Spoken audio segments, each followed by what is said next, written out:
Assalamualaikum warahmatullahi wabarakatuh. Halo semua, kami dari meja 6 kelompok praktikum B1 ingin mempresentasikan mengenai pemberian obat secara enteral. Tapi sebelum itu, mari kita memperkenalkan diri terlebih dahulu. Pertama-tama di kelompok kita ada Kibel Mars Reza NIM 220100105, ada Arya Adiatma Gunawan NIM 200100175, ada Asis Siva Maulida NIM 200100176, saya sendiri Bernard Bintang Pustahabima Siagian NIM 20010010182, dan Christine Natalie Hasibuan NIM 200100107. Jadi pemberian obat secara enteral ini adalah pemberian obat melalui saluran cerna atau gastrointestinal yang mulai dari mulut hingga rektum. Dan pemberian obat secara enteral ini dibagi jadi 4, yaitu pemberian per oral, pemberian secara sublingual, pemberian secara bukal, dan pemberian secara rektal. Selanjutnya adalah pemberian obat secara peroral. Nah, pemberian obat secara peroral ini merupakan cara yang paling umum dilakukan. Peroral adalah cara pemberian obat yang dilakukan dengan melalui mulut dengan tujuan untuk mencegah, mengobati, mengurangi rasa sakit sesuai dengan efek terapi dari obat tersebut.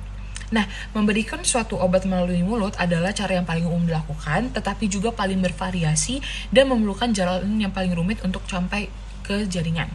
Beberapa obat diabsorpsi di lambung, namun duodenum sering merupakan jalan masuk utama sirkulasi sistemik karena permukaan absorpsinya yang lebih besar. Kebanyakan obat diabsorpsi dari saluran cerna dan masuk ke hati sebelum disebarkan ke sirkulasi umum. Cara pemberian obat per oral ini adalah dengan cara meminum atau memakan obat sebelum atau setelah makan. Karena ketika obat diambil secara oral, makanan dan obat-obatan lainnya dalam saluran pencernaan dapat mempengaruhi seberapa banyak dan seberapa cepat obat ini diserap. Dengan demikian, beberapa obat harus diminum pada saat perut kosong dan beberapa obat lain harus diambil dengan makanan. Pemberian secara bukal. Tablet bukal adalah jenis sediaan padat yang diberikan secara oral di antara gusi dan dalam pipi. Tablet ini disimpan di dalam kantong bukal, bekerja pada mukosa mulut atau diserap dengan cepat melalui membran mukosa bukal.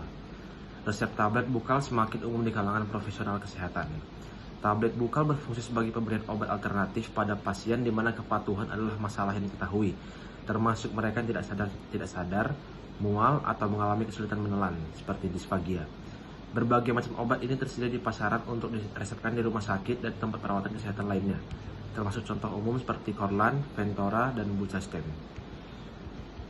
Contoh pemakaiannya seperti ini.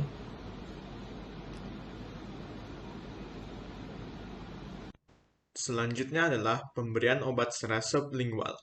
Pemberian obat secara sublingual adalah cara pemberian obat di mana obat diletakkan di bawah lidah. Penghancuran obat dibantu oleh air liur.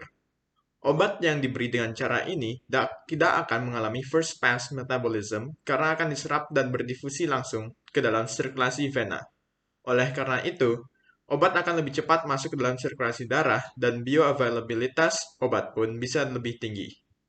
Syaratnya, obat harus lipofilik atau larut dalam lemak agar dapat dengan mudah melewati membran sel yang terbuat dari fosfolipid bilayer.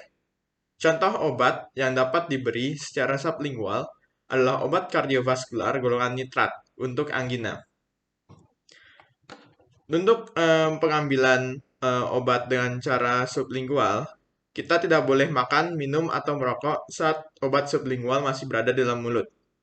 Dan juga biasanya tidak boleh mencuci mulut selama 15 menit setelah sediaan obat sublingual larut dengan sempurna.